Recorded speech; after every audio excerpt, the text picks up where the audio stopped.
Moin, moin. Hallo, hallo, moin, moin. Schon jemand da? Jo. Ja, mein PC hängt gerade, Moment. Siehst du mich noch, Janik? Ich sehe dich. Sehr gut. Okay, dann hängst du bei mir. Ja, heute Abend haben wir, wie man schon am Bild sieht, BrewDog als Thema. Genau. Haben wir gerade ein neues Portfolio bekommen. Mit zwei besonderen Gästen, die gleich dazukommen. Der Ellie, der International Sales Manager, und mit Stephen, dem Head Distiller. Zwei super interessante Leute, junge Männer. Moin, Flo.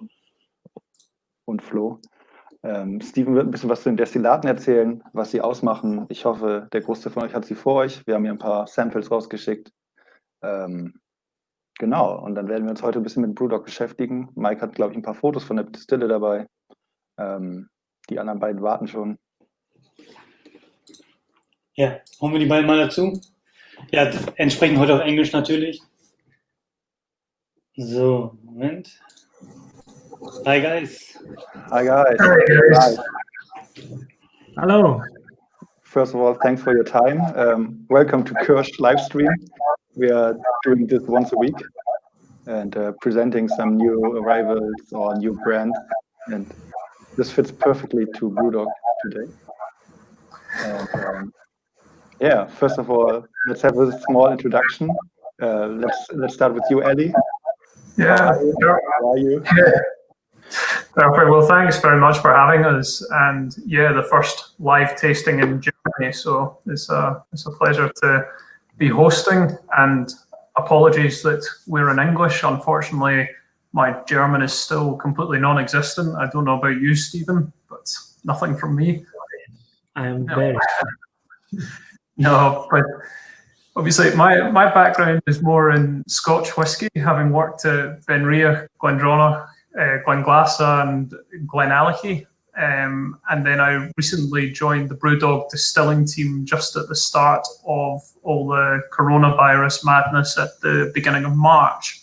So with the BrewDog Distilling portfolio, we launched the series in the UK last year, and we've made an incredible start, and it's now really my role to try to establish the brands in the international markets. So of course we're delighted to be working with Kirsch in Germany and to be launching the brands in a great market. Yeah, cool. Thanks for having you. Stephen, what about you? Yeah, hi guys, I'm Stephen. I look after everything distillation for BrewDog Distilling Co. Like Ali, I train very much in whiskey, where I worked with Diageo for a number of years. I was a manager in a number of their distilleries in Speyside and in the Highlands, distilleries like Linkwood, Community, and Penrhyn. I joined BrewDog back in 2015. And my role was to establish the BrewDog Distilling Company. And the main focus initially was to design Stephen, do you have like earphones, like headphones? Because I think you are the 2 seconds coming back. Stephen just joined 2 minutes ago, so yeah. There's an echo on Ellie too, I guess. Sorry? And there's an echo. Yeah, I think it might be the echo, Ali. Is there an echo at my end? I guess. Hold on 1 sec. You go on mute. That's the magic of live tastings. Yeah. So, Stephen, can you reply at which distilleries have you worked before? I'm just checking if you can hear me okay. Yeah, I think it's still Ellie, so we just wait a second for his earphones.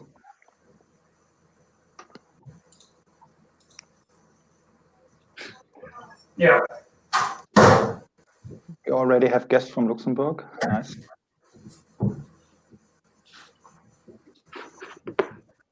Ali, if you go on mute right now, that would be good. Yep, no problem. How do I do that? bottom left. I think Mike can mute you as well, but yeah. Hi, Petra. Okay, we'll try again just to make sure. Perfect. No. Okay, cool. Like what's with the sound? Everybody, can you understand everybody of us? Good. Perfectly. So go ahead. Yeah, sorry. So my background is classically trained in Scotch whisky, and my time spent with Diageo on Speyside. I looked after Linkwood Distillery, Benrinnes Distillery, before helping the expansion team expand to Hunich Distillery back in 2014, I think. I joined BrewDog back in 2015, where my initial role was to set up the distilling side of the business. And the first thing that we had to do was to design a distillery. Now, the distillery that we designed was not a traditional Scotch whisky distillery. And the reason for that was because the purpose of the distillery was to be able to create any style of spirit that we really wanted to. So that would be inclusive of Scotch, but also vodka, gin, rum, brandies, fruit brandies if we wanted to, tequilas if we could get the raw ingredients. So back in 2016, 17 is when we started to develop our recipes, specifically looking at vodka first. And the vodka that we'll talk about is a vodka we make from scratch, from grain. We're one of the very few distilleries in the UK that can actually say that we make our vodka grain to glass. And since we launched the vodka and the gin in 2017, it's been a big journey, and we're up to a point now where we've expanded the portfolio quite immensely, and we're now starting to really laser in on our whiskey production as well. Sounds great. Cool. How old are you? 31. I feel you. Yeah. 29. How old are you? It's been a busy year. I probably feel about 41, to be honest. I think somewhere we have still an echo, but sorry, that might be my end. It's fine. No, yeah. Okay. Before we start the tasting, maybe 2 or 3 sentences to BrewDog. I think everybody knows it from the beer. Like Mike already has one. Sure. I'm happy to do that. So obviously, BrewDog has been incredibly successful. So the business started in 2006 by James Watt and Martin Dickey. So really, these were just two best friends who were frustrated at the UK beer scene. They thought the standard of beer in the UK was very poor, and they wanted to rectify that. So they started by home brewing in one of their mother's kitchens, so in Martin's mother's kitchen, and were selling bottles of their home brew out the back of one of their cars. Now, move the clock forward from 2006 to where we are in 2020, and the progress has just been absolutely incredible. So the business now has 4 breweries around the world. So one in Ellen, one in the US in Ohio, one in Berlin in Germany, and one in Brisbane in Australia. So 4 breweries, also more than 100 bars owned by BrewDog located across the globe. And it's been the biggest success story in terms of crowdfunding. So BrewDog has what we call a scheme called Equity for Punks. So it's an opportunity for members of the public to own a share in the company in BrewDog. So we have over 130,000 equity punks who are really almost brand ambassadors for BrewDog, who are very passionate consumers, owners, and very much part of our business. So the business has come on an incredible amount over the years. And as Stephen said, we started the distilling side in 2016. So we really wanted to bring the BrewDog attitude into the world of spirits. So we wanted to be completely transparent, very innovative, everything distilled from grain to glass, and attract new consumers into the world of craft spirits. So that's really our mission. Yeah, sounds really great. Mike and I had the pleasure to visit the Berlin brewery last week. We met the BrewDog sales team for Germany there and had a really, really great evening. We presented the spirits to the beer sales team. Yeah, at the brewery, there's like this awesome bar with great food, great beer, great atmosphere. So it was really, really a great evening. Yeah, I was very sorry to miss that. Yeah. Next time after Corona, you're welcome. Yeah. So I think one of the shares for BrewDog is about 20 euros, isn't it? I think I talked to Markus, to the German CEO, about this. So Yeah, it's that's not right. that much to join BrewDog, the BrewDog army. Exactly. Yeah, pretty cool. So let's start with the tasting, or anything else? I don't know if you have any pictures of the distillery you might want to share first. Oh, Yeah, first sure. Yeah, whenever you have some questions, I mean, in the chat, just I could do it. I'm still in the office. I could do a quick loop of the distillery if you want. Of course, yeah. Please, feel free.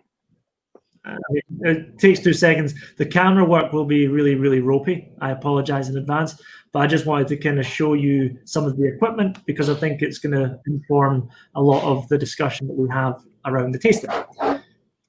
All right. Cool. So I apologize if it doesn't work. I won't talk too much because we are in production right now. Okay. Wave to our friends in Germany, Daniele. Hello. Okay. So we have our two spirit wash still on the left, triple bubble.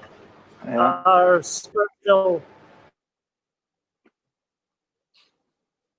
Okay. Yeah. Good.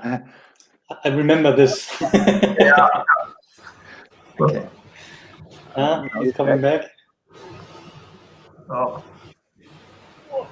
Yeah. And we have our. Lots of graffitis there. Yeah, that's the gin still as well. And that's our pilot still. So Thank you you, have Ali. one. Oh, yeah, okay. I think it doesn't work. Yeah. You have to work on the Wi-Fi connection at the distillery, maybe. Priority number one. Yeah. So you have a pilot still, a small one. Yeah, exactly. So Right. Stephen will talk to you a little more about the pilot still, I'm sure. So yeah. Yeah, so maybe it's easier to show the pictures. Probably. Yeah. So you have a pilot still, a small one, and Yeah, then so the little 50-liter pilot still is almost it's the lifeblood of our new product development. So it's sized about 12 times smaller than our gin still, and we will basically do all of our new product development on that still, and then scale up to the commercial recipe, if you like. But everything starts with individual distillations of botanicals, and then multiple botanicals, and then we get to a place where we're really happy to take that into the distillery for a bigger trial. yeah. Okay. So they are all Holsten pot stills. All? Yeah, all Right. are Holstein, yeah, which is I believe it's in Marktdorf, which is just down by the Swiss border. Yeah, German company, yes. Yeah. Cool. And yeah, besides the pilot still, I think we can see on the picture the big ones. Yeah, so the again, as I mentioned at the when I was introducing myself, the purpose of the equipment was designed to give us flexibility to create any style of spirit that we wanted. And we've got two pots here which we can make whiskey in, but we can also make different styles of whiskey. So we can make grain whiskies, We can make a bourbon style whiskey if we wish. We can make rye whiskey quite easily as well. And beyond that, these stills are able to create delicious vodka. And we've recently looked at distilling fruit distillates as well in these stills, which is obviously something that many in Germany are much more familiar with than they would be in Scotland. But these stills give us the flexibility to create many different styles of spirit. Sounds great. Cool. I really love like the lone wolf behind it, watching all over the distillery. Yeah, it's like our Mona Lisa. Great. Cool. So I don't know if you managed to see the very tall rectification column that's just to the right of the spirit still there. That column is 18.5 meters tall. It's fully made of copper. And the reason why it's so tall is that we're going to, yeah, that's it there. So the reason why it's so tall is because we want to create a very clean vodka. In the UK and in the EU, you have to reach 96% ABV to be able to call your spirit a vodka. And in order to do that, you need the height of the rectification column to separate out the volatile alcohol, the ethanol, and leave behind the faints or the higher alcohols, and also the water as well. So we decided not to split the column. We wanted to keep it as one 18-meter structure, but in order to fit it into the building, we had to cut a big hole in the roof. Okay. Wow. So yeah, a big hole in the roof. Okay. The triple bubbles, I'm just seeing Matthias's question here. So the triple bubbles are designed to give us as much copper contact as possible, and this is for making whiskey. So when obviously the vapors are volatilized and travel up through each bubble, the surface area of copper is very, very large, and in that bubble the vapor will have time to react and interact with the copper, and it will remove impurities that have been created in the fermentation that we wouldn't want in the final spirit. So this really, really cleans up the spirit, and it gives us a lot more of a kind of delicate, slightly more fruity character in the spirit that comes out of that still. Okay. So when you're doing whiskey, how many have you stored already? Whiskey cask-wise, Yeah. we've got about 600 casks in storage. What's really interesting is that these casks these whiskies are all very different. And one of our kind of founding philosophies is that whilst consistency and quality is really important, consistency in liquid, keeping to a very strict style, probably isn't aligned to why we wanted to make whiskey. Because as you maybe recall from the beginning, our still house has been designed to make so many different styles of whiskey. And we've got very, very different views on what a whiskey distillery can be and potentially should be. So we're not going to make just one style of single malt. We will make different styles of single malt using the grain as a differentiator, yeast as a differentiator. We will also use the distillation equipment to make traditional pot distilled whiskey, but also that grain style as well, which is more that technique of distilling is much more associated with Scotch grain whiskies, bourbons, and rye whiskies. So lots of innovation to come. Yeah. Nice. But the triple bubble, I suppose, is the start for our Rogue Wave vodka as well, really. Yeah, definitely, Ali. So this triple bubble still is our wash still. Now, when we make vodka, it is very similar to how you'd make a whiskey. The only difference is we engage all the columns to make the rectification of that spirit as clean as possible. But everything goes into the pots to begin with. So when we take our wash, which is a mixture of malted barley and malted wheat that has been fermented with an ale yeast. So if you're familiar with any of our beers, you'll know Punk IPA. Mike's got an Elvis juice in his hand. These beers have been made with an ale yeast, which is unique to BrewDog, and we use that ale yeast as the yeast to make our wash. We also, because we're not making whiskey, we can add enzymes to the vodka wash, which gives us a higher yield. So we actually get a 10% ABV wash when we are pretty high. Yeah. Pretty high, yeah. But a lot of that is to do with the enzymes that we're able to add to kind of break down all the starch that is in that grain. We then, after 5 days of fermentation, begin that distillation process. And first of all, the wash still will achieve an ABV of 90%. Okay, and that's because we have the 8-plate column next to the triple bubble, which is engaged. So we go from 10% to 90%. As I mentioned, 96. Cool. Just sorry to interrupt you. We have some people with samples, so I would say we just start with the tasting of the vodka as well, while you explain the vodka. So for all of you who are joining us with samples, feel free to start with the Wave Vodka from BrewDog. And sorry for interrupting you. No, it's okay. So 2 things about this vodka. One, it's a grain to glass, so we don't obviously buy in any neutral spirit to make it. As I was mentioning, the first part of the process is that we will do a wash distillation, and we will achieve a 90% ABV spirit, which is actually kind of similar to a grain whiskey. It's basically a grain whiskey that we've made, but then we're going to strip out not all, but the majority of the flavor.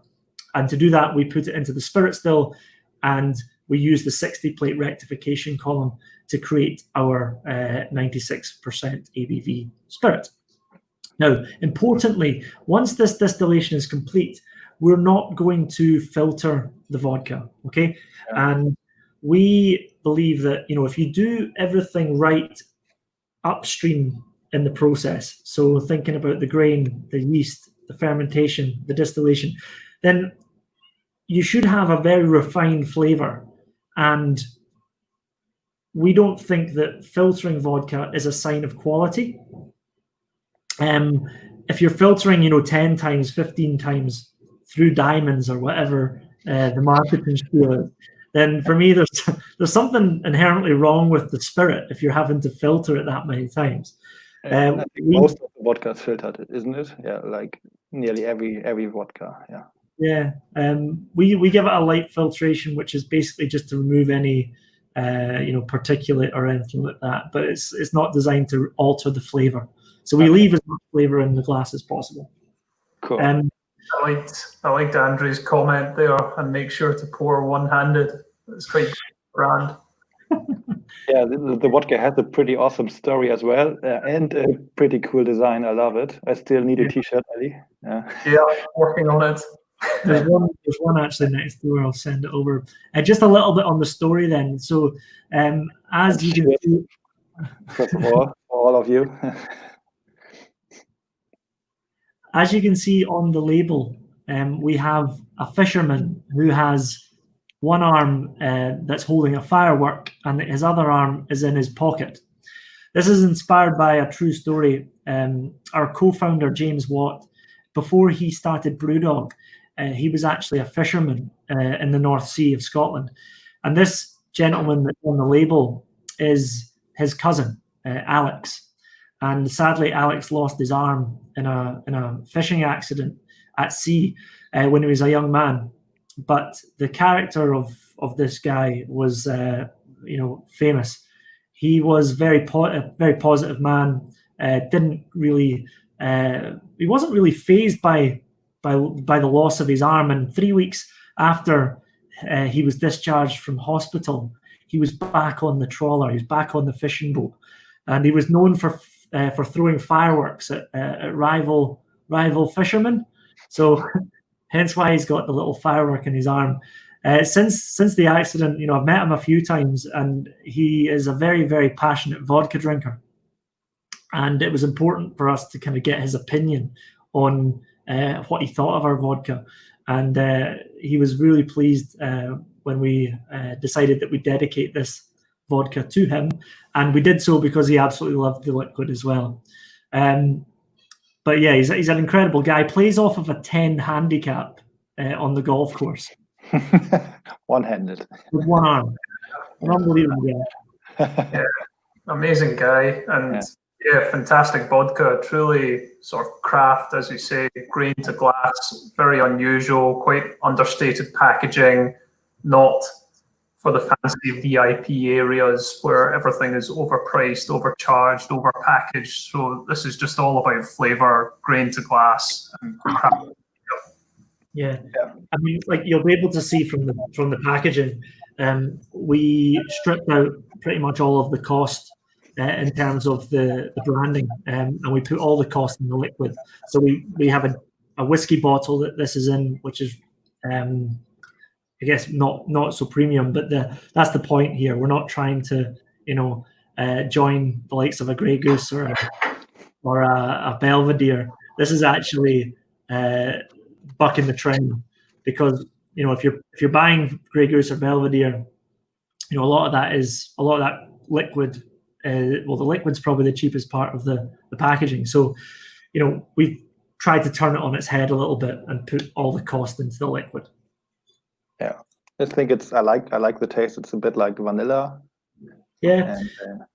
And as I said, we've not filtered this, so it's got a little bit of character. It has a little bit of a nod to the ingredients that we've used.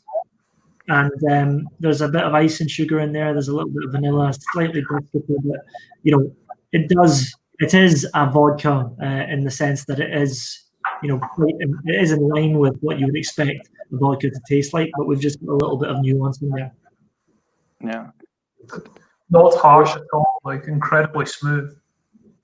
Yeah, it's really smooth. Yeah, and like this soft vanilla touch. And exactly. What I really love is like this single malt vodka. Now, what is it on the front? Single malt vodka? Yeah, single malt. So this was just us having a little bit of fun. So single malt, whilst it's historically and still is tied to whiskey, there's nothing really that stops you using that single malt in a descriptive term for other spirits, as long as it's made from grain or malted grain, and it comes from one distillery. So makes sense in that regard. A really clever idea. I like it. Yeah. This product. Sorry, carry on. I was just going to say, Ali, that our vodka, it goes into the bottle, but it also is the starting point for all of our gins. And that grain to glass ethos runs through absolutely everything that we do. And when we were designing the gin recipe, the gin recipes, we wanted to create a vodka that complemented them. So making sure that the palatability, the mouthfeel was really good on the vodka was important for us, because we knew that would impact the flavor of the gin as well. So if there's any questions, feel free to ask, but we can move on to gin if you want. Yeah, are there questions for the vodka, or how do you like the taste? And if not, we just keep on going forward, I would say. And if somebody has a question, just feel free to ask it. You can also ask in German, and we will translate it. No problem. You'll need to. Okay, we'll talk about LoneWolf next, our LoneWolf gin. So this was the first gin that we ever launched. So LoneWolf was inspired by juniper, and that might sound obvious, but when we were designing this recipe, the craft gin scene in the UK was changing a little bit. There was a lot of flavored gins that were coming to the market. There was a lot of colored gins, pink gins that were coming to the market. And I personally love gins that are very, very juniper led and have a good amount of citrus in there as well. And the way that I was viewing the market, it was just completely different to what gins I like to drink. So we decided to make a juniper-led, citrus-led gin, and we also wanted to tie that to Scotland in some way. So this gin, if you think about the flavor hierarchy, juniper is at the top, but we've also added Scots pine needles to that. So Scots pine is obviously a pine tree that is indigenous to Scotland, and pine is actually part of the same family as juniper. So the flavors are very complementary of each other. We then freshly peel lemon and grapefruit every morning. It's the bane of our lives, but we believe that fresh citrus peel is better than dried peel because there's a higher oil content in there. So we use fresh grapefruit and lemon. And then there's 10 other botanicals in there. Now, these 10 botanicals, they're not designed to be the kind of showpiece flavors or the hallmark flavors of the gin. Things like green cardamom, angelica root, lavender flower, Thai lemongrass, kaffir lime leaf. These, some people will be able to pick them out in the glass, but they're not designed to be, the big flavor. Okay, just short. Pines sind Kiefernadeln. Yeah. Note taken. Sorry? I've taken a note for my next tasting. So let me talk just a little bit about how we kind of verified that we were really happy with this gin.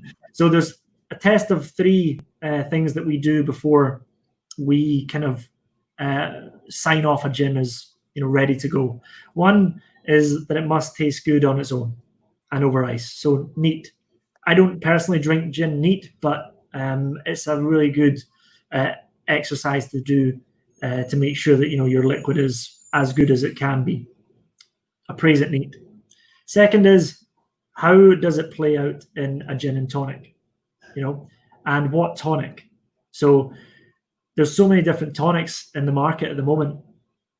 Finding the right tonic is difficult, but also you want to make sure that your gin tastes great with as many tonics as possible. So we do a kind of a test where we've got about 10 different tonics that are commercially available in the UK, and we just kind of go through them each, and we find a perfect serve with a preferred tonic. And then the last one is cocktails. So for me, my favorite gin cocktail is a Negroni, and it must punch through those 2 big flavors. So if you're putting a gin into a cocktail with Campari and sweet vermouth, for me that gin needs to have a bit of fight about it. It needs to be able to punch the Campari and give the sweet vermouth a bit of a lift. And for me, LoneWolf does that really well. So for me, on the nose, juniper, and there's a real kind of distinct pine note to this gin as well. Behind that, as I mentioned, we've got citrus, and then there's a whole host of complexity that's coming from the other botanicals. How much ABV is it? 40. 40, yeah. 40%, yeah. 40%. Yeah. Cheers. Cheers. Cheers.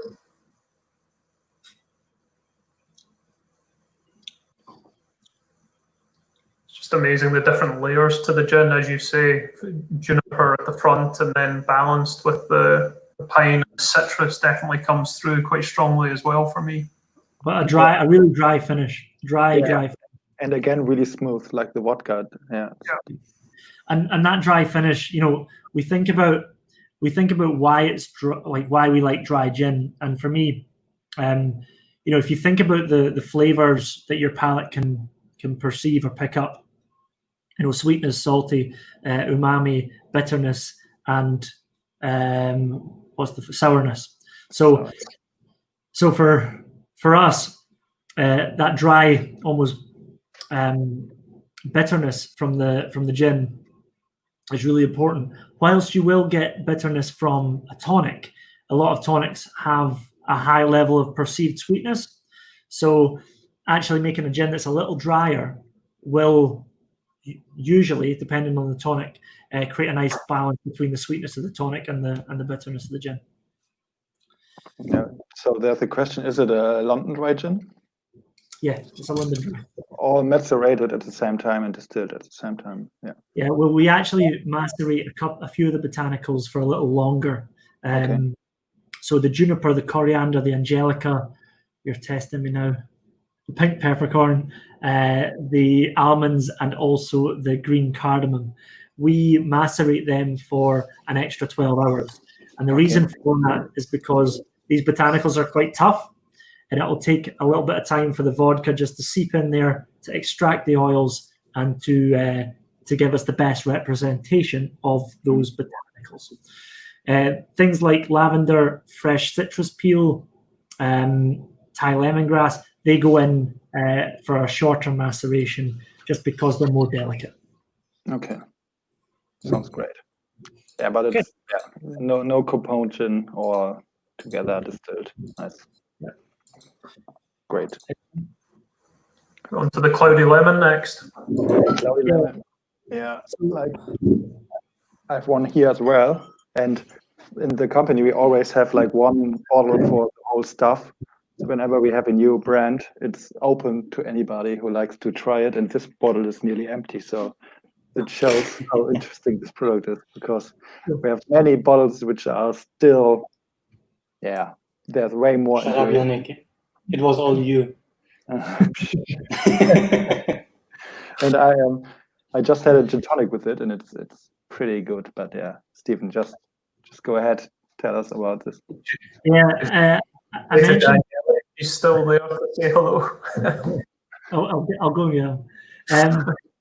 So this you'll remember I just mentioned that when we were designing the LoneWolf gin, there was a lot of flavored gins that were being created around that time, and there was a lot of colored gins, and that's where, and I assume there's a similar trend that's happened in Germany, where there's a little bit of a kind of step change between what the gin drinkers are choosing to drink, and there's a lot more people drinking flavored gins. Now, what we wanted to do was to try and create something that was authentic. It was in line with our beliefs and our ethos. So for me, color is not a flavor. You need to have the reason for, if you're having a colored gin, then it must be coming from something that you've added, which is going to add flavor. Okay. Mm-hmm. And the reason that we decided to try and enter the flavored gin category was because that's where the market trend was going, but we wanted to do it on our terms.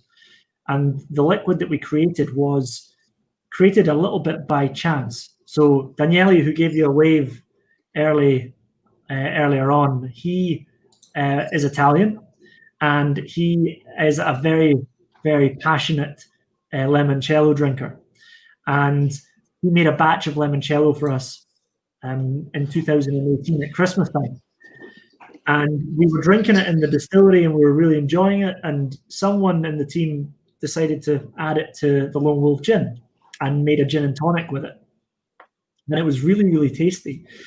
So we decided, okay, well, how can we maybe explore this further? And what we decided to do was to take our gin, and we peeled 17 kilos of lemons, and we macerated or steeped the LoneWolf gin for 6 days in the lemon peel.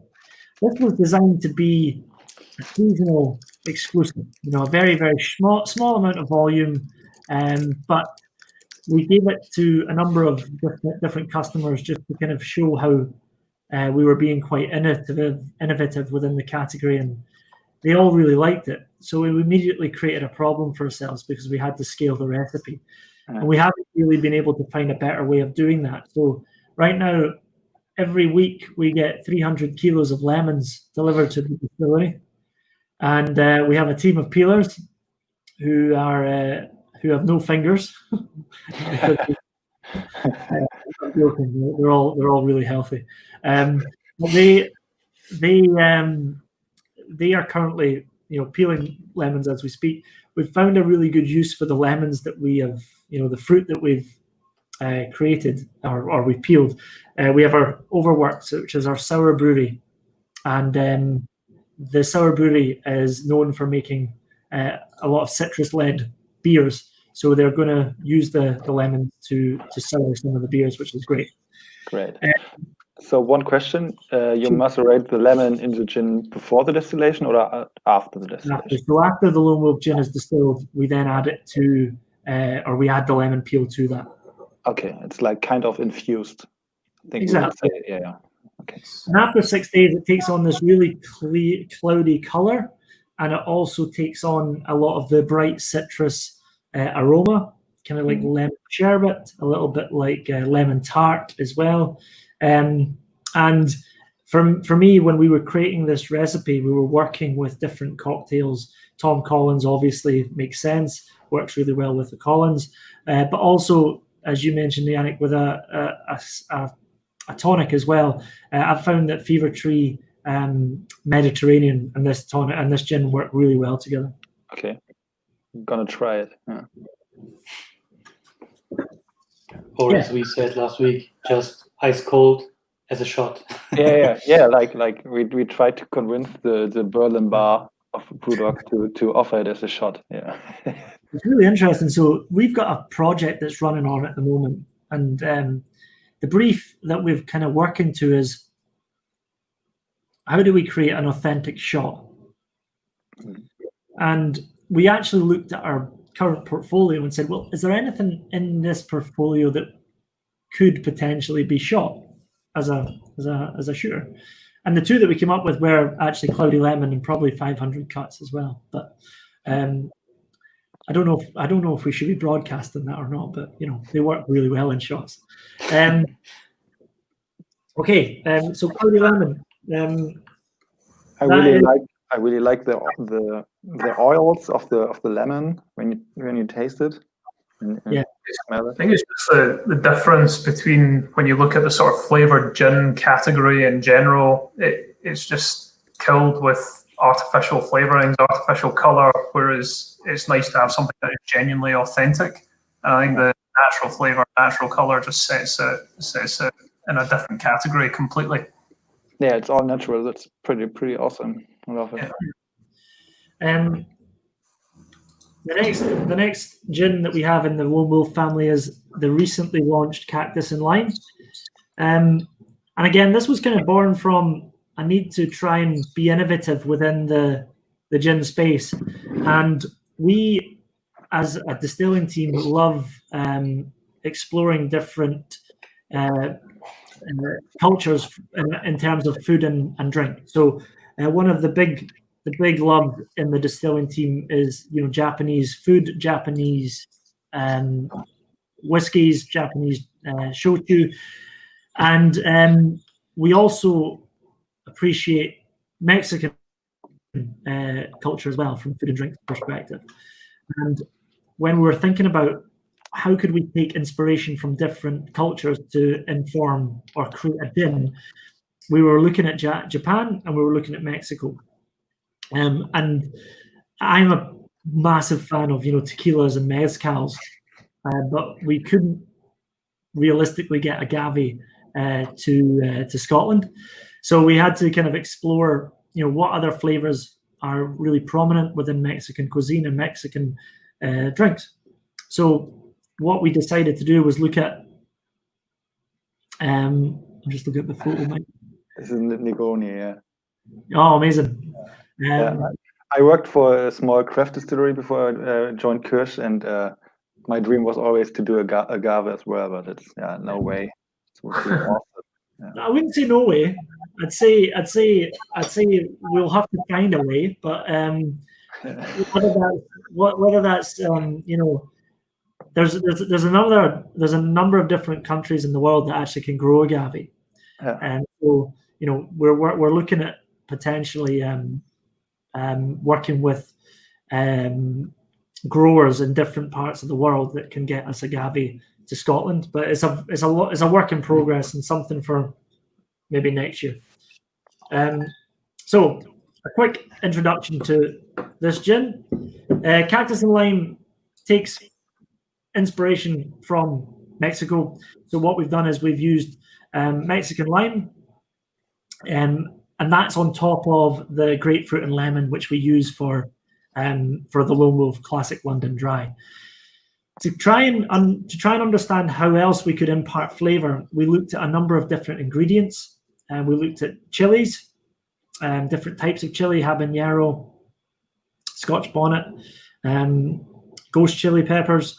We also looked at aloe vera, and finally we looked at, okay, can you distill cactus?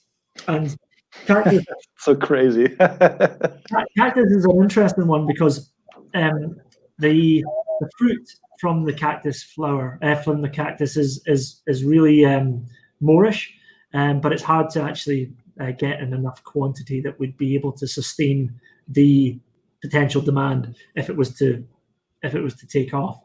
But you can get different parts of the cactus relatively easily. So one of them is the flower. So cactus flower, there's a particular cactus called Queen of the Night, and that cactus is it flowers once a year or twice a year and has really kind of aromatic flowers that grow on it. And we use some of them in the recipe, and also we use pressed cactus too. So this is, pressed cactus. We receive the juice and we distill it, and it's unbelievable actually, because you think of cactus and you go, well, is it just not a big plant that just holds a lot of water?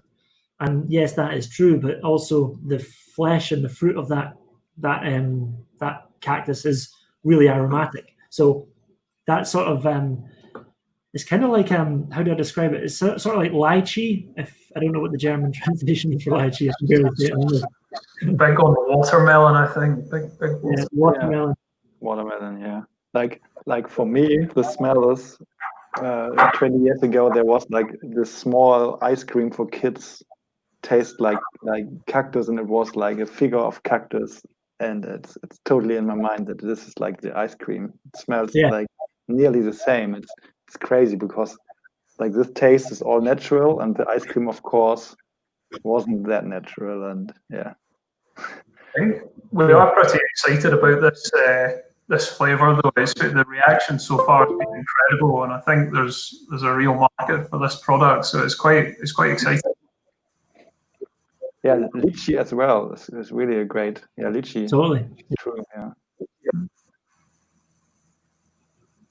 Yeah. We're currently just trying to discover what the perfect serves for our cactus and lime are. It works incredibly well in a tonic, as you would expect. So it works really well in a gin and tonic.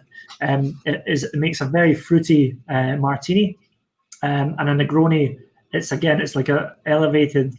It's a sweeter Negroni.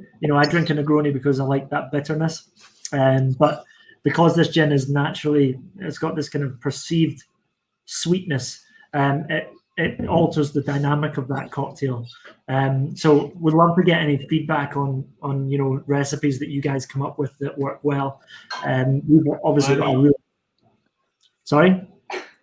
Well, maybe you will find it in a slushy machine in Berlin next year. So all on-trade guys love this product, and they have like big plans with it. With pre-mixed cocktails into a slushy machine and stuff like that in the summer. And I don't know, Mike is doing a video from our on-trade sales guys. They mixed some drinks with it as well, and they love the product. Amazing. Yeah, that's brilliant. It's just so refreshing on a hot day as well. It's great. Yeah. Which we don't get many of in Scotland. More luck in Germany, maybe. Yeah, exactly. Cool. The last gin that I wanted to talk about is this one here. Just give them a second to try it. I would say. Sorry. Yeah. Or so you have a tonic for this one? I just did it with Thomas Henry in Germany. My girlfriend had one. I don't know if she liked it. She's not listening. She's looking at me, but she's not listening. I know the feeling. So which tonic do you prefer? I drink this with, so as a rule of thumb for me personally, I will drink most of my gins with a light tonic. I think Fever Tree Refreshingly Light Tonic is a good product. I always keep a pack of cans in my fridge, and it works really well with the cactus and lime. I also really like the Mediterranean tonic that Fever Tree do, and that is one that I've tried with this as well, and it works well. You're a big fan of Fever Tree, don't you? Yeah. It's the perfect setup in the UK, but the Sunline tonic for me, and not too much tonic water, just, probably close to 50-50 for me, and a wedge of lime is great. Yeah. Exactly. Sounds good. And that's an important one for us actually as well, Ali, that you touched on there, which is we're big advocates of making sure that people understand that gin and tonic should be treated a bit like a cocktail. So one of my big personal dislikes is when I'm in a bar and the bartender gives me a gin and then pours the entire 200 ml bottle of tonic into the glass. I think every gin is slightly different, and if you've got a favorite gin, you'll know exactly how you like to drink that. And not every gin can handle a lot of tonic, and some gins need less tonic for their flavor to kind of come through. So for me, whenever we do a tasting with any customer or anybody who drinks our gin, it's about finding that right balance for your palate, and also trying to understand what the right ratio is for the gin. Yeah, like in good baths, you get the gin and you get the tonic besides it, and you can put it into your drink for your own. I don't know how it'll work with slushy though. I don't know what the ratio will be. I think this would be premixed, but I will ask on that. I'm just joking. So they ask about a grapefruit tonic. Have you ever tried cactus with a grapefruit tonic? I've not. No, would love to. Yeah, I've only tried that with the Rogue Wave vodka, and it worked great. But I've never tried it with the cactus and lime gin. So something to look at. Yeah, and also like a prosecco would match pretty well. Like maybe call it a cactus spritz. Oh, I can just see my girlfriend's ears pricking up. It sounds amazing. Great idea as well, I think. Yeah, for sure. Cool. Yeah. So you wanted to go to a Zealot, I think. Yeah. So on to the start. Yeah. Yeah, and they totally. most of them also have the gunpowder gin in front of them. So, but first, I would say the Zealot. I should not forget. Oh, okay. First the gunpowder. So this is like, I'll go to this one first. So this is a limited edition that we did back in 2000 and I think it was 18, and the whole purpose of this was to celebrate the UK's holiday, which is Guy Fawkes bonfire night. So November the 5th we launched this, and it was a small batch release, and it was basically our take on a Navy strength gin. So we basically took the LoneWolf gin. We added a couple of extra botanicals, namely bitter orange peel, sage, and a few different peppercorns to add a little bit of spice. And we bottled it at 57% ABV. So if you know the old story about Navy strength gins, you'll know that back in the day when they were trading alcohol on the docks, to prove that the alcohol was of a certain ABV or a certain proof, they would take gunpowder and soak it in the alcohol, and if it lit, then you knew that the alcohol was of a certain strength, usually above 60%. In this case, 57%. But if it didn't light, then you knew that the alcohol wasn't what you were looking for, and it was a lower ABV. So we bottled at 57%. For me, this is just we should definitely try and sell more of it, because for me it's a fantastic gin. The aroma is very much LoneWolf, so it's rooted in juniper, but as I mentioned, there's a few more botanicals in there which provide a little nuance. But if you like a punchy martini, this gin is really good.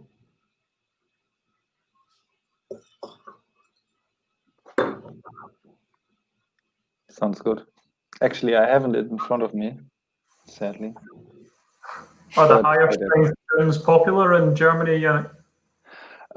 It's getting more and more, but I think most of the gins in Germany are between 43 and 46, 47, something like that. Okay. Or Mike? Yeah. Yeah. Oh. I don't So know something about different for the market, but ABV gins. I think still incredibly smooth. It's such a high strength, so still works really well. But as Stephen said, that extra bit of punch to it for sure. Yeah, it's like if you want to have a great party, take this one. Not sure if the gin community is as tough as the whiskey community in Germany, but Yeah, usually you guys tell me the higher the strength, the better. Amazing. So, but limited is like it's how much is there, or do you reproduce it? Or I mean, what we're looking to do actually is build this into our core range. So we were just talking yesterday actually about how we put some time into the production plan to make some more. Okay, cool. Yeah, like it's the favorite one. Cool. Okay. So now Next one is Zealot's Heart, and this is a different brand, obviously, to LoneWolf. The reason that we designed the Zealot's Heart gin is because we firmly believe that juniper must and should be at the heart of every gin. And in the back of the bottle, we've got "In Juniper We Trust" engraved, and it's our homage to the juniper berry. If BrewDog is all about hops in beer, and then Zealot's Heart is all about juniper in gin. And we took a long time to perfect this recipe. It was one that we took our time with, because what we wanted to do was understand how to build the recipe from scratch. So we took juniper from different parts of the world. Juniper can grow in many countries. So we took juniper from the US, Canada, Italy, the UK, Eastern Europe, and the Scandinavian countries as well. And we distilled all of that juniper individually to understand, is there a big difference between juniper that is grown in Sweden versus the UK versus Italy? And the answer is that there's a very big difference. Okay, and the flavor that we were looking for in our juniper, or in our gin, was best represented by juniper that came from Italy. So in Tuscany, near the city of Livorno, there is rolling hills, which in between October and December is when the juniper is harvested from those hillsides, and we go out every year to appraise and test the juniper that we're going to use for the next year's gin production. So Zealot's Heart is a 19 botanical gin. The way I'd describe it is a bit of an evolution from LoneWolf. What we've done is we've sort of dialed down the citrus a little bit and replaced that with a bit of spice. So the citrus is still coming from grapefruit, it's still coming from lemon, and there's a bit of lime in there, but we've dialed up the spice from some of the peppercorns that we've used. Typically in LoneWolf we've got pink peppercorn, but in Zealot's Heart we've got pink peppercorn, black peppercorn, we've got Szechuan peppercorn as well, and also some Sancho peppercorn, which is from, it's a peppercorn that's native to Japan and Southeast Asia, and we bring that across. It's got a very citrusy aroma. It's completely different than any sort of pepper that you've tried before, but it's a really bright aroma that we love cutting through the juniper in this gin. Again, this works extremely well in a martini. How much ABV is it? This is 44. Okay. So all the lone wolves are at 40, and this one is higher. Yeah. Besides the gunpowder. Yeah. So this retails obviously at a higher price, and the one thing to kind of mention is that, you know, making our gins from scratch is a much more expensive process than if we were to buy in the neutral spirit. And the challenge that we have is always trying to retain, you know, accessibility to as many consumers as possible. We never want to price ourselves out of the reach of anybody. But because we've got a from scratch process, it does actually build in a little bit more cost. Yeah, but the funny story is like your gins aren't that expensive. There are many gins which are way expensive. So it's like you get more handcrafted gin for it's almost that's almost the whole philosophy that we're trying to stand for, though, in terms of transparency and also trying to be more accessible to a wider audience. So trying to attract new people to craft spirits and not price anybody out of the market where possible. So as Stephen said, it can be challenging in terms of cost of goods because we're doing absolutely everything from scratch. But I think people appreciate that and the quality that they get in their glasses, and also the connection to the distillery itself, I think, is really important. Yeah. So all the gins are based on the vodka? All of our gins start life as barley, wheat, yeast, and water. Cool. So, like, for us, the way I describe our distillery at the moment is we are a whiskey distillery that has a serious gin problem, because as we grow the gin portfolio and the brands, our capacity is eaten up, and we have to produce a lot more white spirit, i.e. vodka, which eats into our ability to produce whiskey. So in August, we are going to be receiving our new still. So it's going to be the exact same shape as the triple double still, and it will be 10,000 litres. So to give you an idea, it's 3,000 litres is what we're working with at the moment. So we'll be increasing the size of our biggest still by 3 times. So 10,000, which is exciting. Ready. Yeah. Sounds great. Hopefully that will allow us to lay down some more spirits for the future as well. Yeah, and like one of the cool things about the distillery, as I mentioned, is that we make a multitude of different styles. One of those is rum. So what we're going to move on to next is our botanical rum. And we also lay down a lot of rum into casks. So we're maturing stock for our dark rum as well. And we're filling into, you know, ex-Oloroso casks, ex-Pedro Jimenez casks, ex-bourbon casks as well, which is really exciting. Now, what we're going to talk about now is our botanical rum. And this is our play on a spiced rum, okay?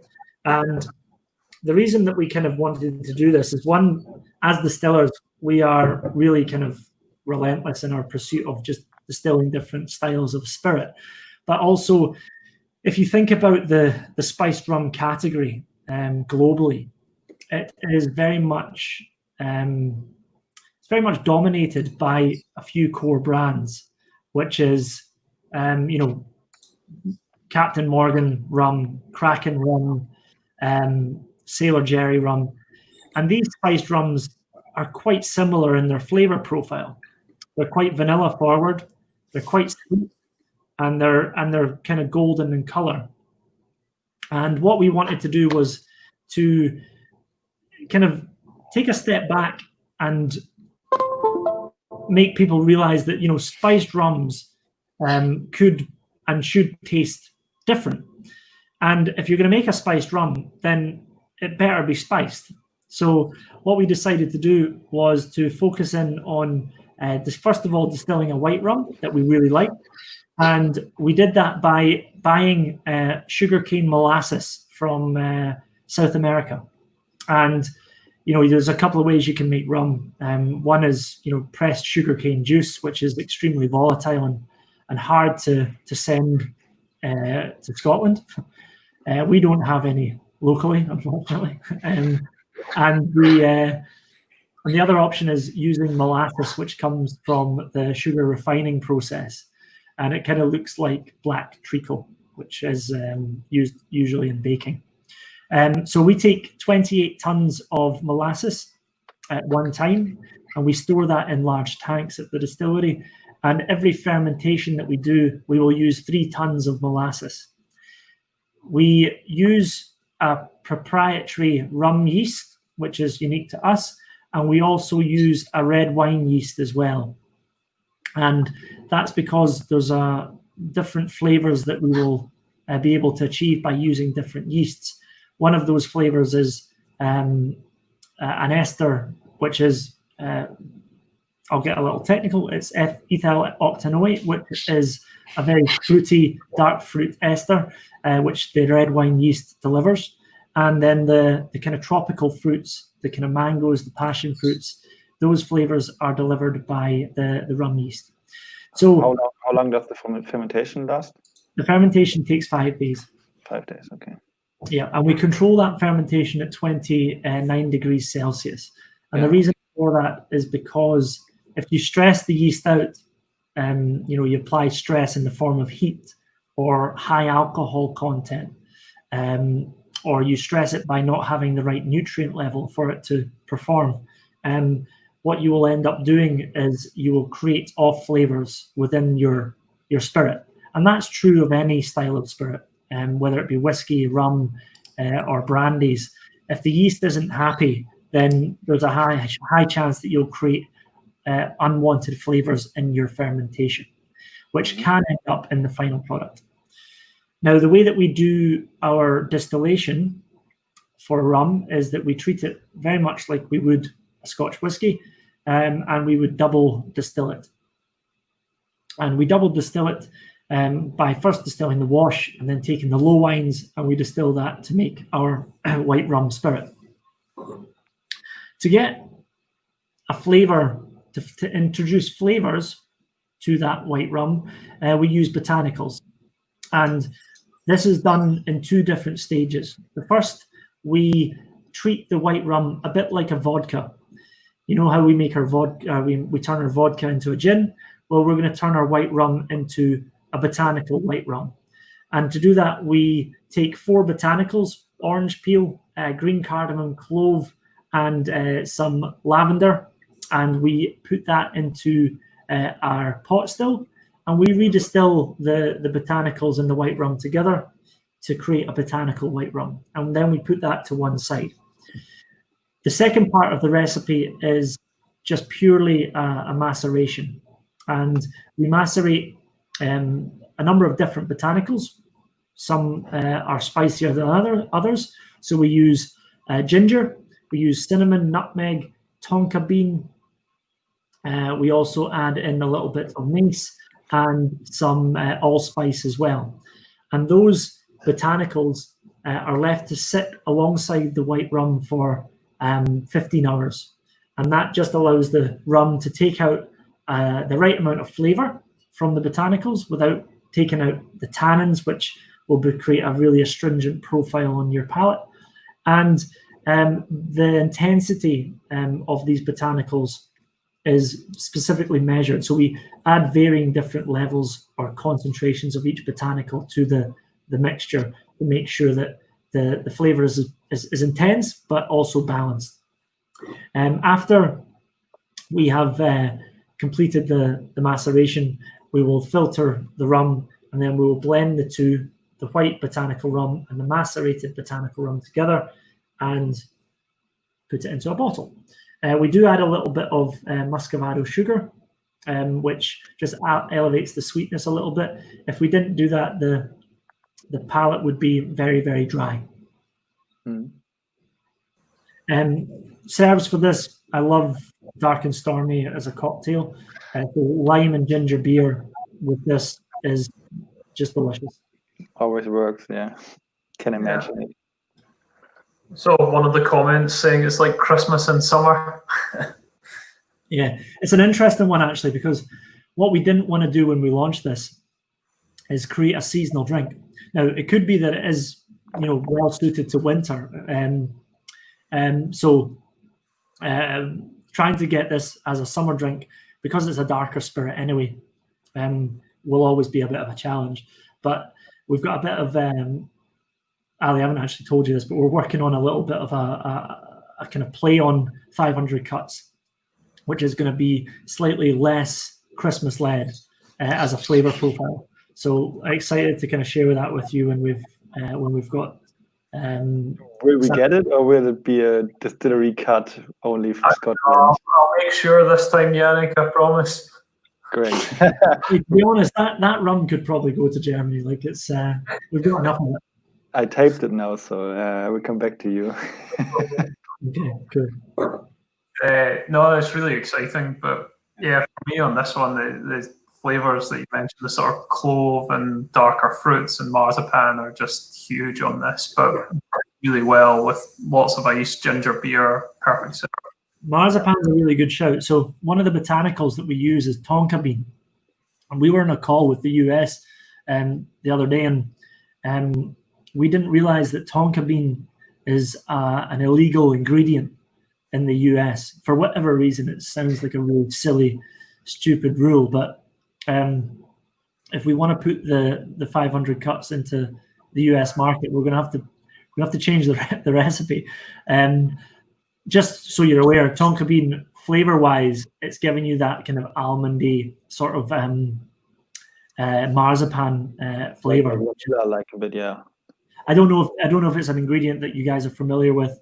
We did a lot of research when we were coming up with botanicals that we could potentially include in this rum, and we were excited to try and experiment with it. If you try and bite into a tonka bean, it's extremely bitter. But when you macerate it out, the kind of the flavors that are hiding in the bean, typically sweeter flavors like that almondy flavor, they come out after 10 hours of maceration. So yeah, it's a challenge. We're going to have to change the recipe for the US, but I hope the German market will like it. Yeah, it reminds me of at Christmas market a bit like the tonka bean. I think is like the main point in it that reminds me like in a cold night having a warm drink. Yeah, it's like it's sort of like mulled flavors, like mulled wine. When you add cinnamon and nutmeg to your wine, your red wine, we love it at Christmas time because the German markets come to Scotland, to Edinburgh, and to Aberdeen. Probably not as good as the ones that you enjoy in your major cities, but we have a pretty good and pretty big one in Bremen. You're invited. Feel free to join us. Let's hope we'll be able to travel by then. Let's hope. Yeah, definitely. And like for us, we get those German markets in the UK, and it's brilliant because you get great beer and the mulled wine is amazing. Yeah. Like baked apples. I think this fits as well. Yeah. Nice. Amazing. Nice. Should we go on to the shochu? Yeah. Please. Just try to find it. Yeah, it's here. Okay. This is like the hidden gem for all our on-trade guys. This is like the go-to spirit. They love it. Yeah. I don't know. I guess it's classic BrewDog in terms of the innovation, sort of doing our Scottish spin, Japanese national spirits. So be innovative and try to do something authentic, but in a completely different category. Yeah, and I think that's the thing. It's important to realize as well, like when it comes to creating different styles of spirit that aren't maybe local to our country. What we try to do is just as our philosophy is that we would try and honor that tradition that spirit has created in its home country, but then part of what we love to do is just try and create our own expression and our own take on that style of spirit. So this shochu, for those of you not maybe familiar with shochu, it's a Japanese style spirit which has been kind of nurtured in that country for hundreds of years, and it's not really found its way out with Japan, which is a great shame actually, because the flavor of it, kind of complexity and the variation of styles of shochu is incredible. A brief overview before we talk about the liquid. So shochu can be made from any agricultural starch source. And in Japan, they typically use grains, barley, rice, wheat, and they also use ingredients like sweet potato, buckwheat. Anything that has a high starch concentration can be used. And what we found was that when we were kind of researching this style of spirit, when you lined up all the different styles of shochu and different brands, the flavors were all over the place. So the first job that we did was to try and find what we really liked, and our palates were much more appreciative of the styles that were made with grain, which plays into our strengths as well, because we really know how to work with grain from a brewing perspective and also a distilling perspective. The second bit was an ingredient which is added. I call it an ingredient. It's a very important ingredient in shochu, which is koji. If you're familiar with Japanese cuisine or Japanese shochu, you'll know that koji is a fungus which is used to essentially start the fermentation process. Koji will eat or break down starch into fermentable sugars that, when you add yeast to, will obviously ferment into ethanol. And we use black koji as our koji of choice for the rice that goes into our grain bill. So the grain bill for this shochu is very, very complex. It takes in 4 ingredients: barley, wheat, molasses, and rice. And we will ferment them individually, and we will then distill them individually. And then at the end, we will blend the distillates together, because with this style of spirit, we found it quite difficult to get the flavor balance right. And we found it much easier to do that by blending like you would a Scotch blended whiskey at the end of the process rather than at the beginning. So it takes us a good amount of time to make this spirit, just because it's quite a complex process. At the end of that blending process, we wanted to add a slightly different twist to the traditional shochu flavor. And the way that we thought we could do that is by using botanicals. Again, we really like experimenting with different flavors, different botanicals in the distillery. And the shochu that we created is, I would say, it's respectful of the Japanese culture and the Japanese heritage around shochu, but it moves it in a slightly different direction.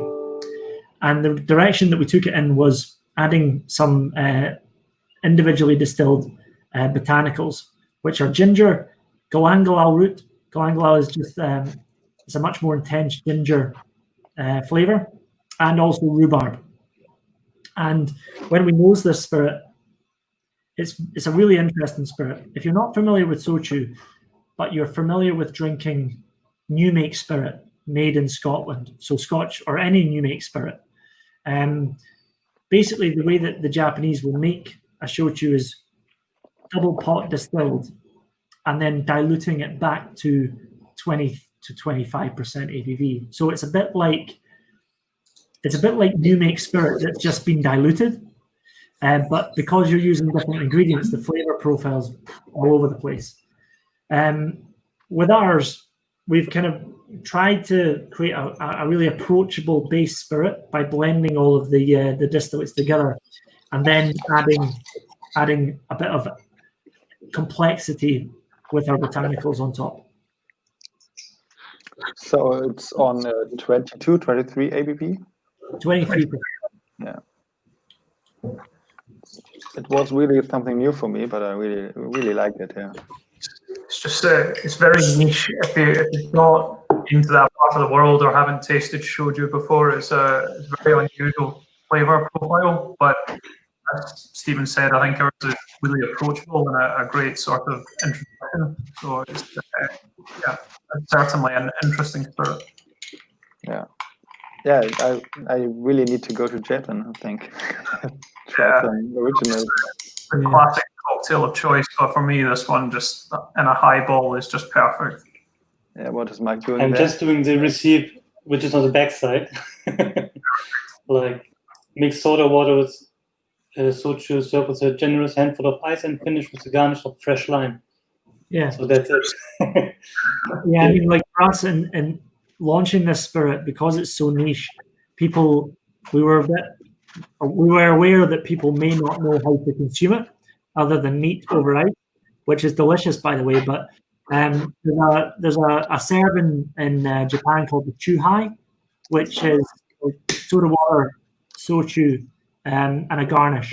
And it's the simplest and most easy way, most accessible way to consume any soju, really. And it really works well. It also plays into a little bit around the I think it's happening in Germany as in the UK, but there's sort of like a trend that's appearing, which is this sort of, I don't like the phrase, but healthy drinking or being conscious about your well-being. And I think that is probably represented quite well because of in the US, actually, with the whole hard seltzer, low calorie drinking. But when you get Inugami into a highball, it's 5% ABV. It's refreshing. It's light. It's not too intense. So if you're wanting a drinking experience which is not overly indulgent, then this is a really good option. Yeah, have you shown it? It's easy. Have you shown it to some barkeepers? What did they say? Have I showed it to some bartenders? Yeah.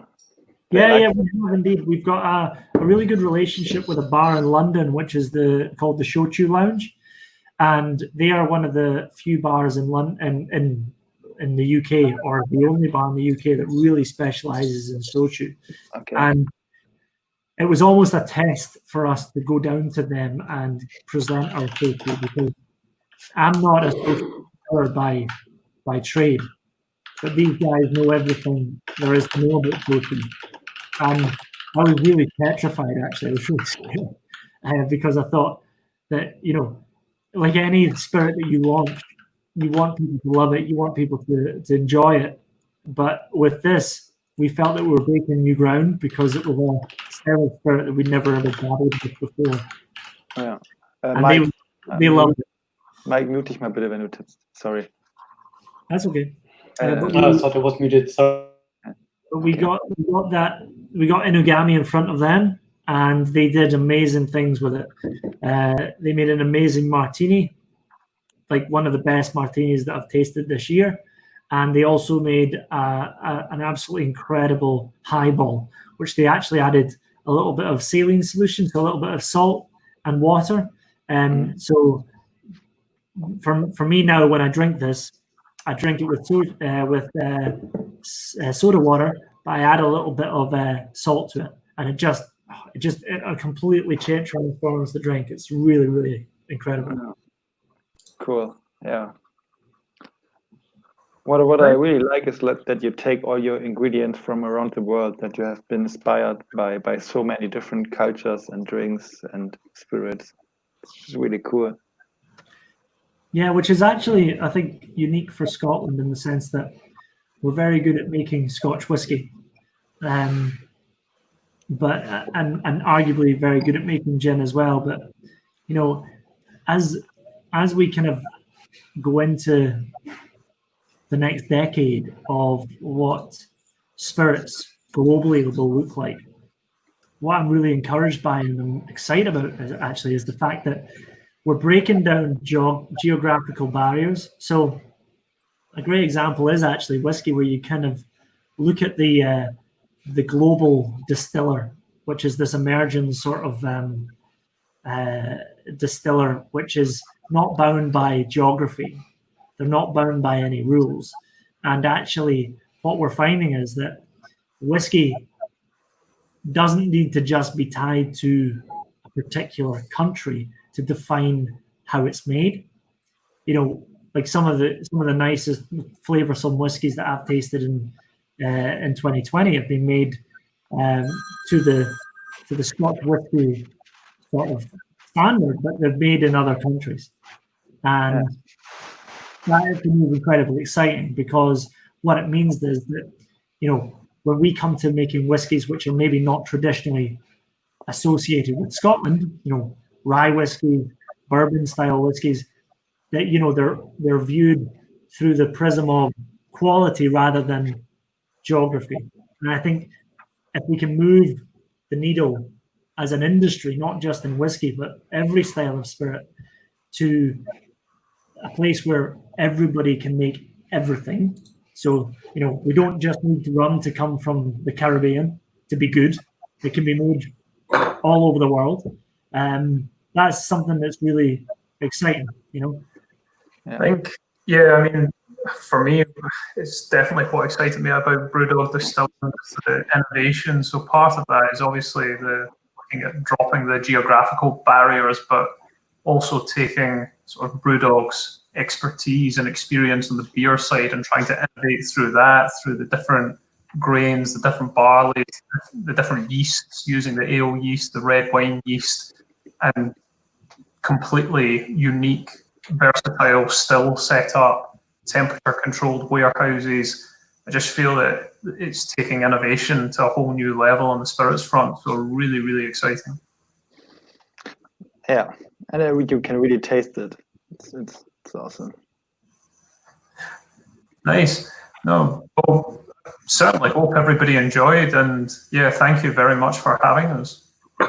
You're always welcome. Are there any questions? Something about BrewDog Distilling, about some of the products?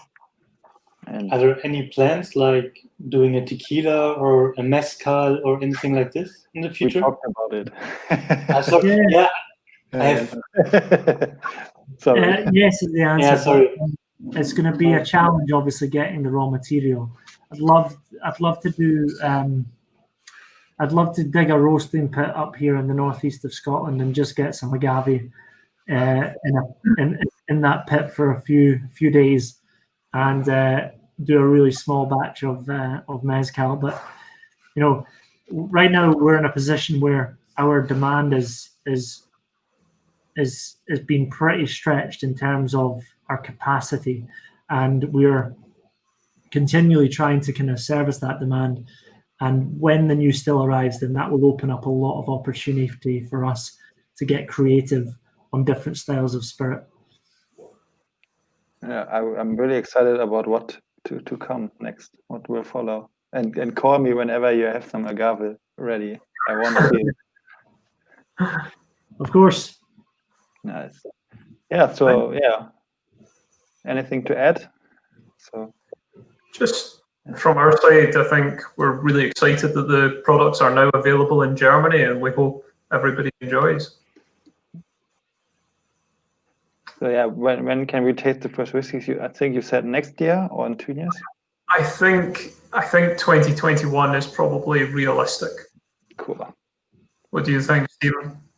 I think there'll be a super small amount in 2021, and that definitely needs to go to Germany.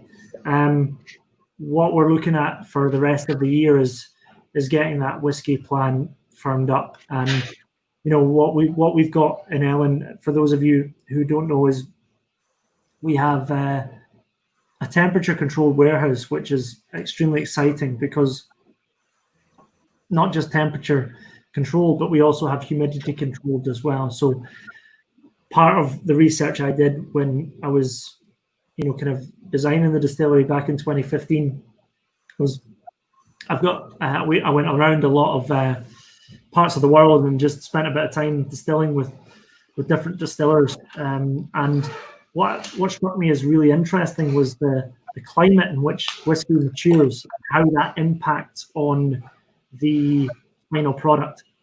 And when that hits, and that temperature and humidity really do impact on peak maturation. So when that whiskey is at its peak to be consumed. So what we decided to do was build a warehouse which was unique to Scotland, in that it has full temperature and humidity control. And working closely with other distillers from around the world, I was able to understand, what were the climates and the environments in which their whiskey was maturing in. And that has allowed us to kind of profile a couple of different environments which our warehouse can recreate. So, for example, at the moment, the outside air temperature in Scotland is probably about 17 degrees Celsius and about 45% humidity. The warehouse that we've got is actually at 32 degrees Celsius and at 60% humidity. So we're pushing the boundaries in the sense of what whiskey maturation can look like in Scotland. And this is with a view for a couple of things. One is just to understand how that impacts our spirit. And two, can we actually improve the maturation environment by decreasing it? So decreasing the time that our whiskey spends in cask. Wow. Some thirsty angels. We're running about 15% losses a year. Yeah. Because of the higher temperature. It's pretty horrific. 15%. Okay. Wow. Yeah, I went and looked in a rum cask last week, and the last time I checked in, it was August last year, and it took a dip, and I went back and I took the same stick that I'd marked, and the difference was that, which actually, I don't know how many liters that equates to, but it feels a lot. Yeah, it's a lot. Yeah. Crazy. Wow. Yeah. Cool. Yeah, I really like that both of you are like totally into your products. It's like you're really feeling it, and it's I think everybody in the stream. We're in a great industry, so yeah, good feeling. So totally. Cool. Yeah. So thanks everybody for tuning in, and thank you both for joining us. It was really interesting, and thank you very much. Yeah, thanks so much, guys. Thanks for having us, and I hope everybody enjoyed. Cool. Mike, some last words, Mike? Yeah, sorry, I had some. Just kidding. Okay, bye all. Bye. Thanks, guys. Bye, guys. You can stay for a while. Yeah.